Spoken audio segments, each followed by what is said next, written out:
The Lord be with you. A reading from Holy Gospel according to Luke.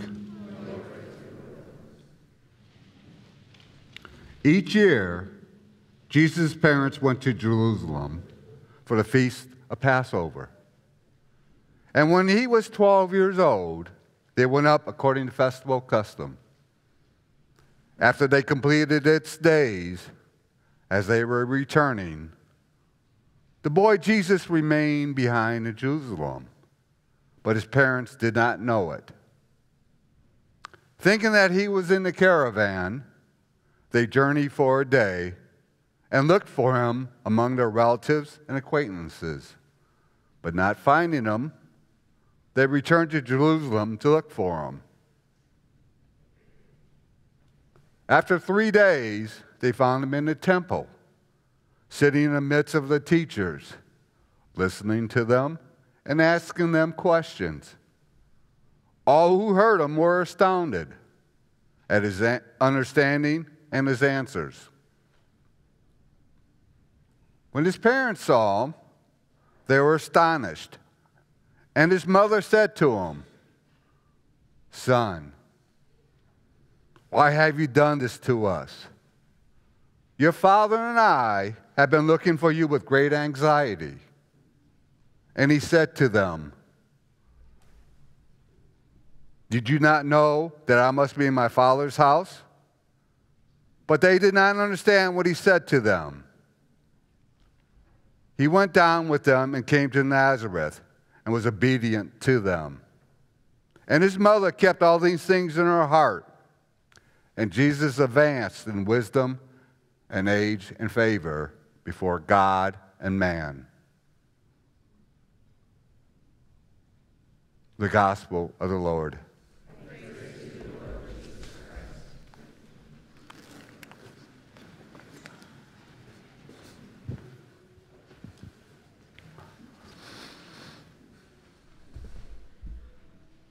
Oh, Merry Christmas, everyone. Hope you got what you're all looking for. World peace. What? Come on. We're going to get it. Don't worry. We just got to keep working on it.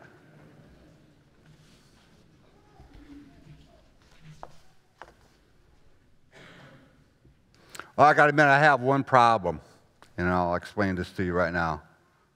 For me, one of the challenges I have reading or studying the Scriptures is identifying with the people and situations presented.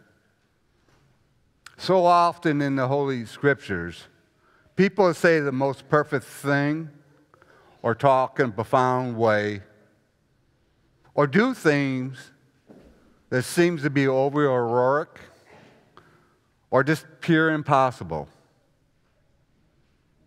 And when that happens, it's extremely difficult for me to see how I have any similarities between them and myself.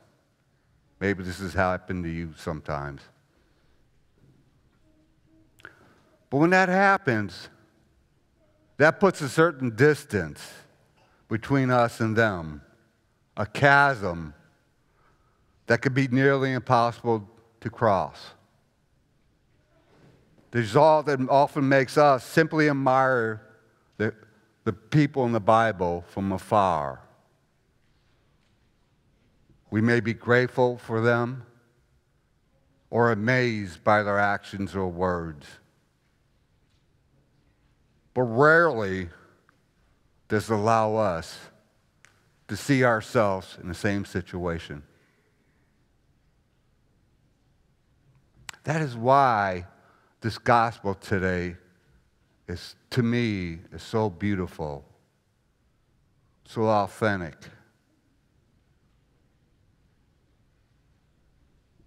Think about this. Mary and Joseph were acting like real parents.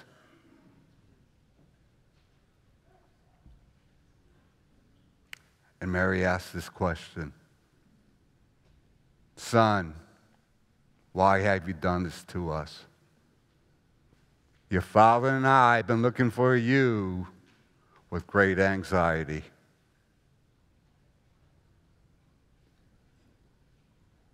You can sense the worry in Mary's voice. You can feel the frustration and possibly a certain amount of anger. She said that. And Jesus responded by this, saying his need to be in his Father's house. From the readings, what did Mary and Joseph do?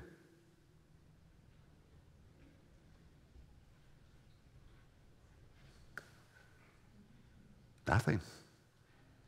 She kept the things in her heart. I'm not sure they understood what he was saying.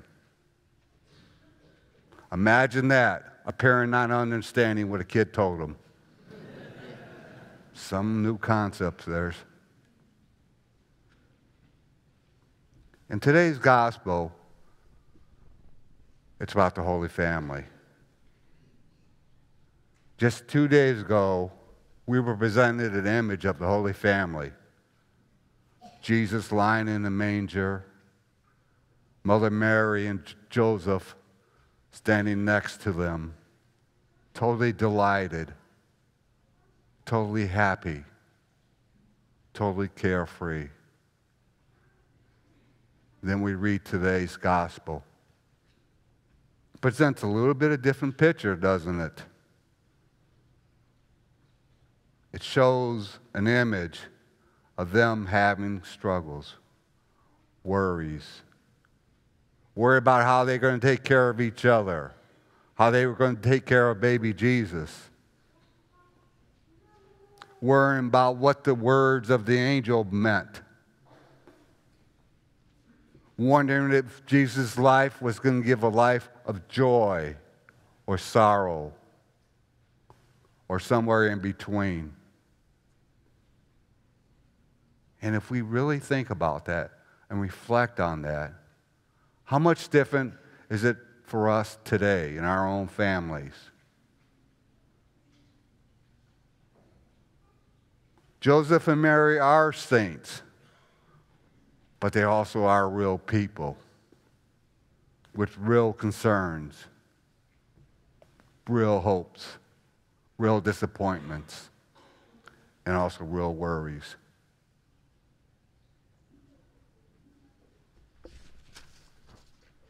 Our beloved Pope Paul said this about families. The family is the first and fundamental school of social living. Living as a community of love. It finds in self-giving that law that guides it and makes it grow. This self-giving, which inspires love of a husband and wife for each other, is a motto that must be practiced between their sons, their daughters, their brothers, their sisters, their neighbors, and all the community. And he goes on and saying this, the communion and sharing of that part of everyday life in the home at times of joy and times of difficulty are the most concrete and effective teaching of the children for the fruitful inclusion in the wider horizon of society.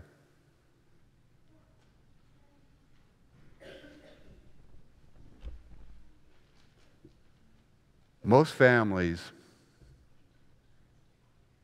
have good points. Some have great points. And there are some points that we tend not to talk about or want to not deal with. But one of the common characteristics, or several common characteristics of families that are happy, everlasting, and our pleasure are these. They love each other. Father and mother love each other. They love the children. Their brothers and sisters, whether they want and admit it, do love each other. They extend this love throughout their neighborhood and all the community. They honor each other by honoring each other means not yelling all the time. It means actually getting along with each other.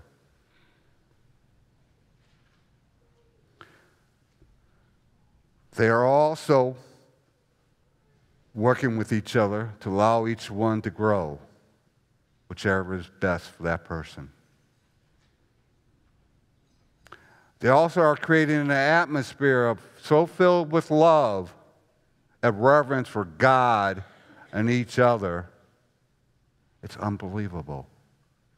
They create a welcome home, a home that is, the kids are welcome to be there. The kids feel safe. They feel secure. They want to be there.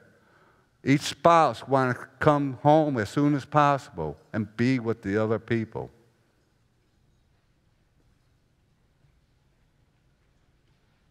In addition to this, families also have points that we sometimes don't want to talk about.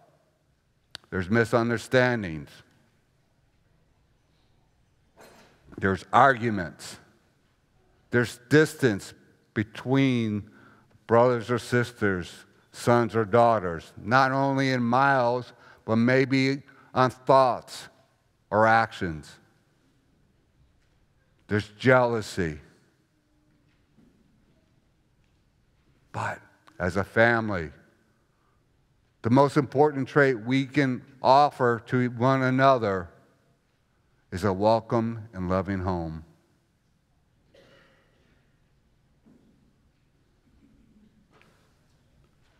Our understanding of family in the not-so-distant past, 10, 15 years ago, went like this. A group of individuals that had a male as a father, had a female as a mother, spouse. They might have had children, a son and daughter born to both parents. Well, today, that nuclear family definition is changing. No longer does the term family apply strictly to a household with a mom, dad, and children. What it was now known as a nuclear family is now the minority.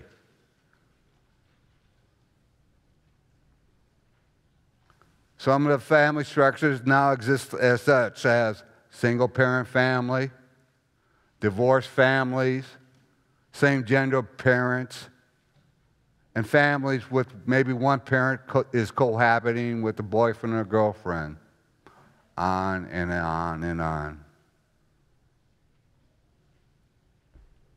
But what can that family offer to everyone? It's the same thing. It's to be welcoming and loving. The family, regardless what shape it takes, even with its shortcomings and flaws, still remains to be the most fundamental human connection there is. No families are perfect. Each has a combination of different scenarios, conflicts, enormities that put things to our test of our love every day. But each family does have love and forgiveness.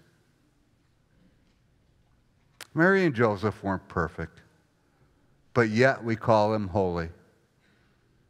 And this should tell us something. You see, the Holy Family was not holy because their life was carefree. They weren't. Not because there weren't obstacles in front of them. There were. There were disappointments and uncertainties. Yes. And not because their life went exactly as they planned it. It didn't. No.